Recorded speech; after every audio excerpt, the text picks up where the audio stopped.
Yes students, आज हम बात कर रहे हैं अपनी एनसीईआरटी एक्सरसाइज 2.2 के last question number 4।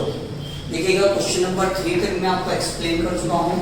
Question number 4 अपने उस दिन इसलिए कंप्लीट नहीं किया था क्योंकि ये जो क्वेश्चन नंबर 4 का कनेक्शन आगे वाली एक्सरसाइज के साथ है, एक्सरसाइज 2.3 और 2.4 के साथ। क्योंकि जब अपन 2.3 और 2.4 की बात करेंगे तो वहां अपने को फाइंड करना पड़ता है क्या, जीरो। इसलिए आज अपन कैलकुलेट करना सीखेंगे how can you find zeros of the linear polynomial. देखिए, जीरोस निकालने का सबसे सिंपल तरीका, जो आपको पॉलिनोमियल गिवन है, लीनियर पॉलिनोमियल गिवन होंगे हमेशा जीरोस के लिए, उसके लिए आप लीनियर पॉलिनोमियल को इक्वल टू क्या कर दो, जीरो।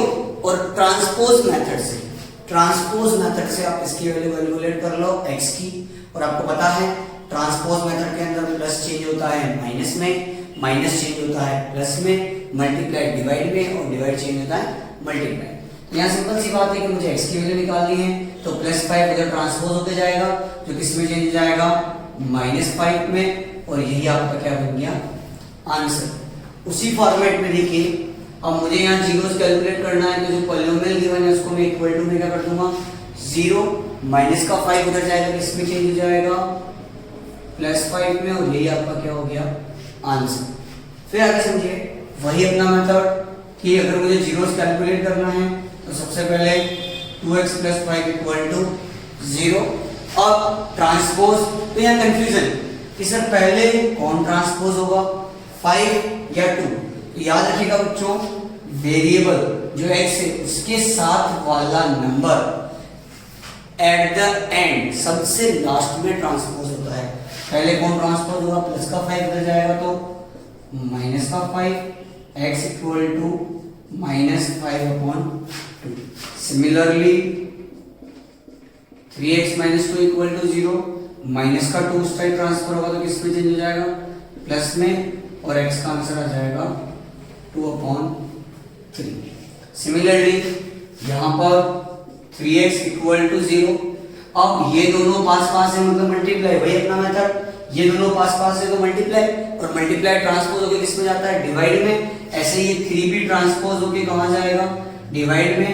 और 0 को आप किसी भी नंबर से डिवाइड करें, आंसर हमेशा कितना आता है, 0 को आप किसी भी नंबर से मल्टीप्लाई करें या 0 से किसी भी नंबर से डिवाइड करें, योर आंसर इज ऑलवेज 0। अब देखिए यहाँ ax = 0। ऐसा हमेशा फिक्स नहीं है कि आपको हमेशा न्यूमेरिकल नंबर ही दिया जाएगा, और तो अल्फाबेटिक भी दिया जाता है, कोई प्रॉब्लम नहीं है। आपको पॉलिनोमियल वेरिएबल x की वैल्यू कैलकुलेट करनी है, a ट्रांसपोज होगा, a और x मल्टीप्लाई में है, उस साइड जाएगा तो डिवाइड में। और जैसा कि मैंने बताया था कि 0 को किसी से भी डिवाइड करो, आंसर कितना आता है, 0। सिमिलरली देखिए cx + d = 0। आपको वैल्यू कैलकुलेट करनी है x की, तो इनडायरेक्टली समझें कि c और d अल्फाबेट ना होके इस तरीके से नंबर है, तो पहले कौन ट्रांसपोज होगा, d। जैसे यहाँ पहले -2 ट्रांसपोज हुआ था, इस वाले क्वेश्चन में +5 हुआ था, वैसे यहाँ कौन ट्रांसपोज होगा, प्लस का d उधर जाएगा, तो फिर x का आंसर, और इस तरीके से आपका फाइनल आ जाएगा zeros of the polynomial. Yes students, आज अपन बात कर रहे हैं अब अपने आगे एनसीईआरटी एक्सरसाइज 2.3। अभी अपन ने 2.2 का लास्ट वाला क्वेश्चन कैलकुलेट किया था, उसमें अपन ने जीरोस निकालना सीखा था, क्लियर। इससे पहले वाली वीडियो में अपन ने पॉलिनोमियल की वैल्यू निकालना सीखा था, समझिएगा ध्यान से। तब अपन पॉलिनोमियल की वैल्यू निकालना सीख चुके हैं, इससे पहले अपन ने जीरोस निकालना सीख लिया। अब आपको क्या फाइंड करना है, रिमाइंडर। मतलब रिमाइंडर कब आता है, जब अपन डिवाइड करते हैं, क्या लिखा हुआ है, this polynomial is divided by, आपको डिवाइड करके निकालना है। बट रिमाइंडर निकालने की एक थ्योरम है जिसको क्या कहते हैं, remainder theorem, and it is completed by 2 steps. First you find zeros, then you find value. अपन ने जीरोस निकालना भी सीख लिया और अपन ने वैल्यू निकालना भी सीख लिया। इन दोनों से अपन क्या कैलकुलेट कर लेंगे, रिमाइंडर, और उस रिमाइंडर के इस प्रोसीजर को क्या बोला जाता है, reminder theorem. Clear? Reminder theorem के लिए पहले अपन जीरोस कैलकुलेट करेंगे और उसके बाद अपन क्या कैलकुलेट करेंगे, उस पॉलिनोमियल की वैल्यू। समझिएगा बच्चों कैसे? देखिए इस क्वेश्चन के 5 पार्ट्स हैं, अपन 1 बाय 1 सॉल्व करेंगे। पहले मैं बात कर रहा हूं क्वेश्चन की पॉलिनोमियल जो गिवन है क्वेश्चन में, और फर्स्ट पार्ट में पॉलिनोमियल तो कॉमन है सबके लिए। फर्स्ट पार्ट में क्या लिखा हुआ है, x प्लस 1। सबसे पहले अपन कैलकुलेट करेंगे इसका जीरोस ऑफ x प्लस 1, जो कैलकुलेट होगा x प्लस 1 इक्वल टू 0। देखो अभी मैंने बताया था वीडियो के अंदर कि जीरोस निकालने का मेथड क्या होता है, जो लीनियर पॉलिनोमियल है उसको किसके इक्वल कर दो, 0 की, तो यहां से x का आंसर ट्रांसपोज होकर निकलेगा, प्लस का 1 उधर गया तो किसका हो गया, माइनस का। ये जीरोस आ गया। अभी मैंने कहा था रिमाइंडर के लिए अपन पहले क्या निकालेंगे, जीरोस, और उसके बाद अपन क्या निकालेंगे, वैल्यू। वैल्यू किसकी निकलेगी, पॉलिनोमियल की। और पॉलिनोमियल क्वेश्चन में क्या गिवन है आपको, x³ plus 3x square plus 3x plus 1, और अपने को क्लियर हो गया कि x के लिए मुझे क्या पुट करना है, -1। ऐसे क्वेश्चन अपन ने पहले भी किए हैं, एक्सरसाइज 2.2 के फर्स्ट सेकंड क्वेश्चन सिमिलर था। -1 का क्यूब, -1 का स्क्वायर, -1 प्लस 1। फिर अभी मैंने आपको समझाया था कि पहले अपन पावर को सोल्व करते हैं, तो -1 का क्यूब क्या बन जाएगा, -1, -1 का स्क्वायर 1, यहाँ कोई भी पावर नहीं तो ऐसे ही रहेगा। ब्रैकेट ओपन कर लेते हैं, -1, ये ओपन होगा तो दोनों पास पास है, मल्टीप्लाई को क्या बना देंगे 3, ये दोनों ओपन होगा तो -3 प्लस 1, प्लस का 3 माइनस के 3 से कैंसिल हो गया, माइनस का 1 प्लस के 1 से सब कुछ कैंसिल हो गया, तो आंसर कितना आ गया। और जो फाइनल वैल्यू आती है वही आपका क्या होता है, reminder. So reminder equal to 0। Clear? इसके बाद अब अपन बात करते हैं इसी के ही सेकेंड पार्ट की। समझिएगा बच्चों ध्यान से, मेथड अपना सेम है, क्वेश्चन सेकेंड पार्ट के लिए पॉलिनोमियल भी सेम है, केवल आपको क्या लिख दिया, लीनियर इक्वेशन में क्या लिख दिया, x - 1/2। तो फर्स्ट वर्किंग अपनी वही है, अपने को क्या निकालना होता है, zeros of x - 1/2, that is x - 1/2 equal to 0। Transpose होगा तो माइनस का 1/2 उधर जाएगा तो किसमें चेंज हो जाएगा, प्लस में। इसका मतलब x का आंसर कितना आ गया, 1/2। अब पॉलिनोमियल क्या गिवन है क्वेश्चन में, वही कॉमन है सबके लिए, और आपको पता है रिमाइंडर का मतलब वैल्यू निकालना है, और वैल्यू का मतलब अपने को यहाँ पर x को किससे रिप्लेस करना है, 1/2 से। तो मैंने x को रिप्लेस कर दिया, 1/2 का क्यूब, 3, 1/2 का स्क्वायर, 1/2 प्लस 1, 1/2 का क्यूब कितना हो जाएगा, 1/8, 1/2 का स्क्वायर, 1/4, पावर नहीं है तो सेम। फिर ब्रैकेट ओपन करेंगे, ये तो सिंपली 1/8, ये 3 मल्टीप्लाई होगा किसके साथ, ओनली न्यूमरेटर के साथ, तो ये बना देगा 3/4, ये बन गया 3/2 प्लस 1, और 1 के नीचे कुछ भी। वो फ्रैक्शन फॉर्म में जब भी आता है तो अपने को क्या लेना पड़ेगा, एलसीएम। 8, 4, 2, 1 का एलसीएम कितना आ गया, 8, 1 प्लस 6, 12 एंड 8, तो 1/2 का आंसर आ गया आपका 27/8। दैट मीन्स सेकेंड केस में आपका रिमाइंडर निकल के आया है, वो क्या निकल के आ गया, 27/8। इसी तरीके से इसका थर्ड पार्ट है, फोर्थ पार्ट है और फिफ्थ पार्ट है, ये आपको सॉल्व करना है, और अपने आंसर को एनसीईआरटी के फाइनल से आप चेक कीजिएगा। अगर आपका एक्यूरेट आंसर आ जाता है, इसका मतलब आपने क्या कैलकुलेट करना सीख लिया, रिमाइंडर। प्रोसीजर अपना सेम है, पहले अपन क्या निकालेंगे, जीरो, और फिर जो आंसर आता है उसके बेसिस पर उसकी वैल्यू निकालते हैं, और जो वैल्यू का आंसर आता है वही आपका क्या होता है, रिमाइंडर। तो देखिए थर्ड पार्ट के लिए जीरोस कैसे निकालोगे, x इक्वल टू क्या लिख दोगे, ओनली x दिया हुआ है, जीरोस के लिए x इक्वल टू 0, इसका मतलब x का आंसर कितना आ गया, 0। तो आप पॉलिनोमियल के लिए क्या पुट कर दोगे, 0 पुट करके सॉल्व करोगे तो फाइनल आंसर आएगा, वही आपका क्या बन जाएगा, रिमाइंडर। फिर बात करते हैं अपन फोर्थ पार्ट की।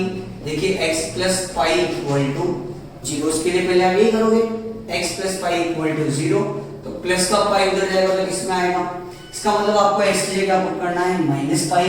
सिंपलीफाई करना है, पाई की वैल्यू पुट नहीं करनी है। आप देख लीजिएगा एनसीईआरटी के फाइनल में आंसर दिया हुआ है वो पाई की टर्म्स में ही गिवन है। फिर देखते हैं बच्चों फिफ्थ पार्ट के लिए 5 + 2x = 0। वही अपना मेथड जीरोस निकालने के लिए इक्वल टू 0 लगाएंगे, ट्रांसपोज करेंगे। तो पहले कौन ट्रांसपोज होगा 5 या 2? तो मैंने बताया था कि वेरिएबल के साथ जो नंबर है वो लास्ट में ट्रांसपोज होता है। तो पहले कौन ट्रांसपोज होगा 5, प्लस का 5 उधर जाएगा तो माइनस का 5, देन x = -5/2। इसका मतलब जो x का आंसर आया है -5/2 को आप रिप्लेस करोगे, x को -5/2 से सिंपलीफाई करोगे। अगर फ्रैक्शन फॉर्म में तो डेफिनेटली आपको इस तरीके से एलसीएम लेना पड़ेगा, तब जाके फाइनल आंसर आएगा, और जो आंसर आएगा वही आपका क्या बन जाएगा रिमाइंडर। क्लियर है बच्चों? यस। अब हम बात कर रहे हैं बेटा उसी एनसीईआरटी एक्सरसाइज 2.3 के क्वेश्चन नंबर 2 की। देखिए क्वेश्चन की डिमांड है फाइंड द रिमाइंडर, और अभी मैंने आपको बताया था कि रिमाइंडर के लिए अपन पहले क्या निकालते हैं जीरोस, और उसके बाद उसकी वैल्यू। तो पॉलिनोमियल क्वेश्चन में गिवन है और ये डिवाइडेड बाय लिखा हुआ है x - है, तो ये लीनियर पॉलिनोमियल हो गई। तो इसकी डिग्री कितनी होगी 1। तो इसका जीरोस निकालेंगे, जो वैल्यू आएगी वो पुट कर देंगे पॉलिनोमियल में, जो आंसर आएगा वो आपका क्या बन जाएगा रिमाइंडर। तो ये वापस अपना वही पैटर्न हो गया, केवल इसको वर्ड प्रॉब्लम की फॉर्म में पूछ लिया गया है। तो पॉलिनोमियल है अपने पास x³ - ax² + 6x - a, और अपना वही मेथड कि पहले आपको जीरोस निकालना है किसका, इसका जीरोस ऑफ x - a। तो कैसे कैलकुलेट होगा, that is x - a = 0। Value किसकी निकालनी है x की, तो ट्रांसपोज कौन होगा a, माइनस का a उधर जाएगा तो किस में चेंज हो जाएगा a में। इसका मतलब x का आंसर कितना आ गया a। तो पॉलिनोमियल जो आपके क्वेश्चन में गिवन है वो है x³ ax² 6x - a। Simple सी बात है, पॉलिनोमियल में आप x के लिए क्या पुट करोगे a, ये a का क्यूब, जैसा क्वेश्चन में कहा है अपने को वैसा ही वर्क करना है। a³ a ही रहेगा, a और a² मिलके क्या बन जाएगा a³। 6 और ये मल्टीप्लाई होगा तो 6a - a³ प्लस का और a माइनस का क्या होगा कैंसिल आउट, और 6a में से a माइनस होता है तो क्या बचता है 5a, और जो आपका फाइनल आंसर होता है वही आपका क्या होता है रिमाइंडर। तो यहाँ रिमाइंडर का आंसर कितना निकल के आ गया आपका 5a। तो याद रखिएगा कंसेप्ट अपना सेम है। रिमाइंडर के लिए for reminder first to find zeros, then value of this polynomial. अब इस कंसेप्ट पे बेस्ड अगला जो अपना क्वेश्चन है वो है check whether 7 + 3x is the factor. वहां आपको चेक करना है कि वो उसका फैक्टर है या नहीं। बेसिकली ये क्वेश्चन रिलेट तो करता है एक्सरसाइज 2.4 से, बट यहाँ आपकी बुक में एनसीईआरटी में गिवन है, डजंट मैटर, कंसेप्ट अपना अभी भी सेम रहेगा, चाहे फैक्टर हो चाहे रिमाइंडर हो। अपन सबसे पहले क्या निकालेंगे जीरोस, जीरोस के बाद अपन क्या निकालेंगे उसकी वैल्यू, और अगर वैल्यू को सॉल्व करने में आंसर क्या आ जाता है 0, फाइनल आंसर क्या आ जाता है 0। अगर 0 आ जाता है इसका मतलब वो उसका फैक्टर होता है, और 0 नहीं आता है इसका मतलब वो उसका फैक्टर नहीं। जैसे अपन ने यहाँ सॉल्व किया, जीरोस निकाल लिया, 0 के बाद अपन ने वैल्यू निकाल ली, क्या वैल्यू में आंसर 0 आया है नहीं आया है, इसका मतलब ये इसका फैक्टर नहीं है। क्लियर? यस। देखिए बच्चों अब अपन बात करें वही question number last question exercise 2.3 के क्वेश्चन नंबर 3 का। Check whether 7 + 3x is the factor. Factor है या नहीं, जैसा कि मैंने आपको एक्सप्लेन किया है, पहले जीरोस निकालेंगे फिर वैल्यू निकालेंगे, वैल्यू का आंसर 0 आ जाता है तो वो फैक्टर है, और 0 नहीं आता है तो फैक्टर नहीं। या पॉलिनोमियल क्वेश्चन में गिवन है that is 3x³ + 7x, and अपन यहाँ जीरोस कैलकुलेट करेंगे किसका 7 + 3x का, दैट इज 7 + 3x = 0।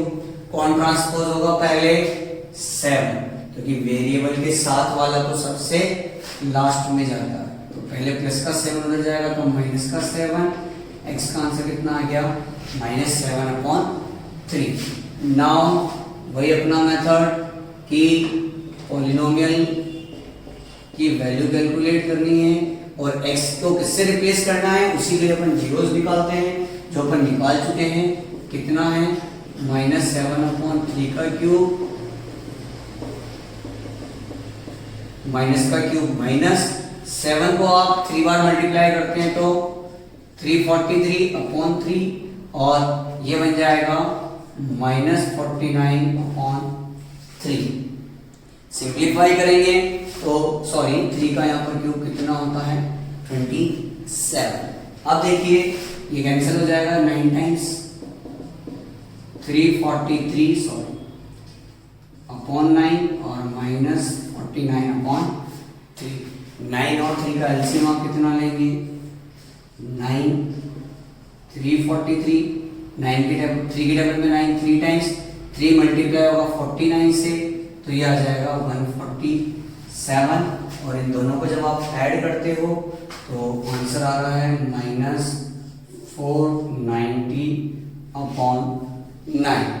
क्लियर, जो 0 के इक्वल नहीं है। आपका जो रिमाइंडर है, reminder is not equal to 0, so it is not factor of polynomial. ये उसका फैक्टर नहीं है। और अगर रिमाइंडर का आंसर कितना आ जाता 0 तो मान लेते yes it is the factor of this polynomial.